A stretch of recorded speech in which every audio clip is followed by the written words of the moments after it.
ഗുണത്തിലെല്ലാം മുന്നിലാണെങ്കിലും ഒരുപാട് അവഗണിക്കപ്പെടുന്ന ഒരു ഐറ്റം അല്ലേ ഈ അമരയ്ക്ക. എന്നാൽ ഇത് ഇങ്ങനെ ഒന്ന് കറി ഉണ്ടാക്കി നോക്കൂ. ടേസ്റ്റിന്റെ കാര്യത്തിലൊന്നും ഒരു രക്ഷയില്ല കേട്ടോ. ഇനി അമരയ്ക്ക കഴിക്കണമെന്ന് ആരും പറയില്ല, അത്രയ്ക്കും ടേസ്റ്റ് ആയിട്ടുള്ള ഒരു കറിയാട്ടോ ഇത്. എന്നാൽ ഇത് എങ്ങനെയാ ഉണ്ടാക്കുന്നതെന്ന് എളുപ്പത്തിലൊന്ന് കണ്ടു നോക്കിയാലോ. അതിനു മുന്നേ ഈ ചാനൽ ഇതുവരെയും സബ്സ്ക്രൈബ് ചെയ്തിട്ടില്ലെങ്കിൽ പ്ലീസ് ഒന്ന് സബ്സ്ക്രൈബ് ചെയ്ത് സപ്പോർട്ടൂടെ ചെയ്തേക്കണേ. കൂടെ കാണുന്ന ആ ബെല്ലൈക്കണിലെ ഓള് തന്നെ മറക്കാതൊന്ന് അമർത്തിയേക്കണേ. എന്നാൽ പിന്നെ ഇത് എങ്ങനെയാ ഉണ്ടാക്കുന്നതെന്ന് ഒന്ന് കണ്ടു നോക്കാം. ഇതുണ്ടാക്കാനായി ആദ്യമേ ഒരു മിക്സ് ഒന്ന് റെഡിയാക്കി എടുക്കേണ്ടതായിട്ടുണ്ട്. അതിനുവേണ്ടി ഒരു മിക്സിയുടെ ജാറിലേക്ക് 1/2 കപ്പ് തേങ്ങ ഇട്ട് കൊടുക്കാട്ടോ. കൂടെ ഒരു 6-7 അല്ലി വെളുത്തുള്ളി ആട്ടോ ചേർത്ത് കൊടുക്കുന്നത്. വലിയ വെളുത്തുള്ളി അല്ലിയാണെങ്കിൽ ഒരു 3 ഒക്കെ ചേർത്താൽ മതിയാവും. ഒരു ചെറിയ കഷ്ണം ഇഞ്ചിയും കുറച്ച് കറിവേപ്പിലയും കൂടെ ചേർത്ത് നമുക്കിതൊന്ന് അരച്ചെടുക്കാട്ടോ. കുറച്ച് വെള്ളവും കൂടെ ചേർത്ത് വേണം അരയ്ക്കാൻ.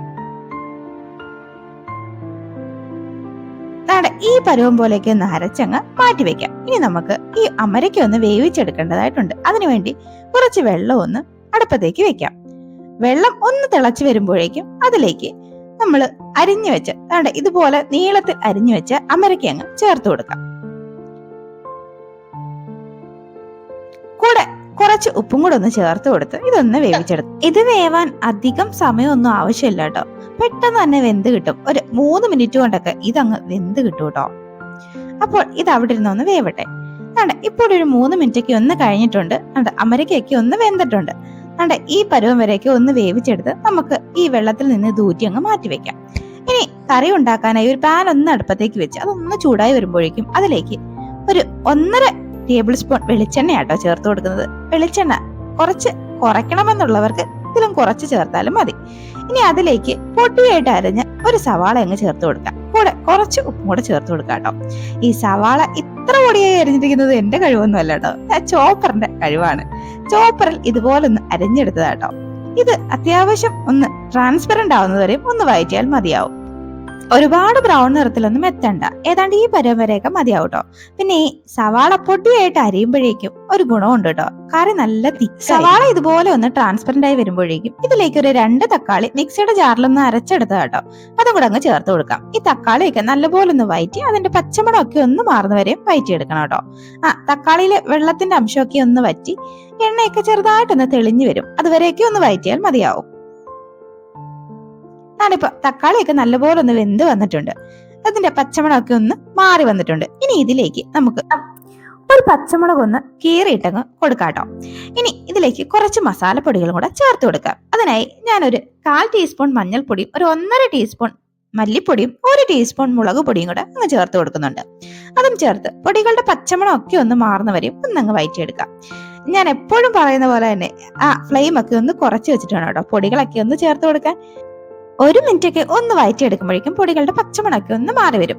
ഇപ്പോൾ പൊടികളുടെ പച്ചമണമൊക്കെ ഒന്ന് മാറി ചെറുതായിട്ട് എണ്ണയൊക്കെ ഒന്ന് തെളിഞ്ഞു വന്നിട്ടുണ്ട്. ഈ പരുവം വരെയൊക്കെ ഒന്ന് മതിയാവട്ടോ. ഈ പരുവം ആകുമ്പോഴേക്കും നമ്മൾ അരച്ച് മാറ്റി വെച്ച് മിക്സും കൂടെ അങ്ങ് ചേർത്ത് കൊടുക്കാട്ടോ. ഈ തേങ്ങയൊക്കെ ചെറുതായിട്ട് അതിന്റെ പച്ചമണമൊക്കെ ഒന്ന് മാറി വരണം, അതുവരെയും അതും ഒന്നങ്ങ് മിക്സ് ആക്കി എടുക്കാം.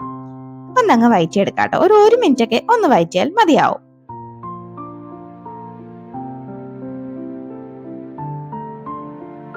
ഇപ്പൊ ഏകദേശം ഇതിന്റെ പച്ചമണമൊക്കെ ഒന്ന് മാറി വന്നിട്ടുണ്ട് കേട്ടോ. ഇതുവരെയൊക്കെ മതിയാവും കേട്ടോ. പെട്ടെന്ന് തന്നെ റെഡിയാവുന്ന ഒരു കറി കേട്ടോ. എന്നാൽ ടേസ്റ്റിന്റെ കാര്യത്തിലൊന്നും ഒരു രക്ഷയില്ല, എല്ലാവർക്കും ഇഷ്ടപ്പെടും. എന്നാൽ എല്ലാരും ഒന്ന് ട്രൈ ചെയ്ത് നോക്കണം കേട്ടോ ഇത്. അപ്പോൾ ഇനി ഇതിലേക്ക് നമുക്ക് ആവശ്യത്തിനുള്ള വെള്ളം കൂടെ ചേർത്ത് കൊടുക്കാം. വെള്ളം മിക്സിയുടെ ജാറ് കഴുകി ചേർത്ത് കൊടുത്താൽ മതിയാവും കേട്ടോ. ഞാനൊരു 1.25 കപ്പ് വെള്ളം ചേർത്ത് കൊടുത്തിട്ടുണ്ട്. ഇനി ഇത് നന്നായിട്ടങ്ങ് മിക്സ് ആക്കി എടുക്കാം. മസാലയായിട്ടങ്ങ് യോജിപ്പിച്ച് എടുക്കാം. ഇതൊന്ന് നന്നായിട്ട് യോജിപ്പിച്ച് ഇതിലേക്ക് ആവശ്യത്തിനുള്ള കുറച്ച് ഉപ്പും കൂടെ ഒന്ന് ചേർത്ത് കൊടുക്കാം. ഉപ്പ് ചേർക്കുമ്പോൾ ഒന്ന് ശ്രദ്ധിക്കണേ, നമ്മൾ സവാള വഴറ്റാൻ നേരത്ത് കുറച്ച് ഉപ്പൊന്ന് ചേർത്ത് കൊടുത്തിട്ടുണ്ട്. അതുപോലെ നമ്മൾ അമരയ്ക്ക വേവിക്കാൻ നേരത്തും ഉപ്പ് ചേർത്തിട്ടുണ്ട്. അപ്പം നോക്കിയിട്ട് അതിനനുസരിച്ച് ഉപ്പ് ചേർത്താൽ മതിയാവും. ചേർത്ത് ഒന്നും കൂടെ അങ്ങ് മിക്സ് ആക്കി ഇതൊന്ന് തിളയ്ക്കാനായി വെയിറ്റ് ചെയ്യാട്ടോ. ഒരു 2 തിളയൊക്കെ വരണം കേട്ടോ. അപ്പോഴേക്ക് നമുക്ക് ഇതിലേക്ക് നമ്മൾ വേവിച്ച് മാറ്റി വെച്ച നമ്മുടെ അമരയ്ക്ക അങ്ങോട്ട് ചേർത്ത് കൊടുക്കാട്ടോ. അമരക്കയും ചേർത്ത് വീണ്ടും ഒന്നും കൂടെ അങ്ങ് മിക്സ് ആക്കി നമുക്കിതൊന്ന് അടച്ചു വെച്ചൊന്ന് വേവിച്ചെടുക്കേണ്ടതായിട്ടുണ്ട്. ഒരു 5 മിനിറ്റൊക്കെ ഒന്ന് അടച്ചു വെച്ചാൽ മതിയാവട്ടോ. അമരക്കയിലേക്ക് മസാലയൊക്കെ ഒന്ന് പിടിക്കാനും പിന്നെ ഗ്രേവിയൊക്കെ ഒന്ന് തിക്കായി വരാനും അതുവരെയും മതിയാവും. ഇപ്പൊ ഒരു 5 മിനിറ്റ് ഒക്കെ കഴിഞ്ഞിട്ടുണ്ട്. നമ്മുടെ കറി ഇവിടെ സെറ്റായി വന്നിട്ടുണ്ട്. നോക്കിയേ എന്ത് രസമായി കറി കാണാൻ. ആ എണ്ണയൊക്കെ ഒന്ന് തെളിഞ്ഞു വന്നിട്ടുണ്ട്. ഇനി നമുക്ക് കുറച്ച് ആഡംബരം ആയിക്കോട്ടെ, അതിലേക്ക് കുറച്ച് കറിവേപ്പിലയും കൂടി ഇട്ട് ഒന്നും കൂടെ അങ്ങ് മിക്സ് ആക്കി എടുത്താൽ നമ്മുടെ കറി ഇവിടെ സെറ്റായി വന്നിട്ടുണ്ട്. ടേസ്റ്റിന്റെ കാര്യത്തിലൊന്നും ഒരു രക്ഷയില്ല കേട്ടോ. എല്ലാവരും പരീക്ഷിക്കേണ്ട ഒരു ഐറ്റം തന്നെയാട്ടോ. അപ്പം എല്ലാവരും ധൈര്യമായിട്ട് ഉണ്ടാക്കിക്കോ. അപ്പൊ ഇനി അടിപൊളി ഒരു അടാർ റെസിപ്പിയുമായി വീണ്ടും കാണാം. അതുവരേക്കും ബൈ.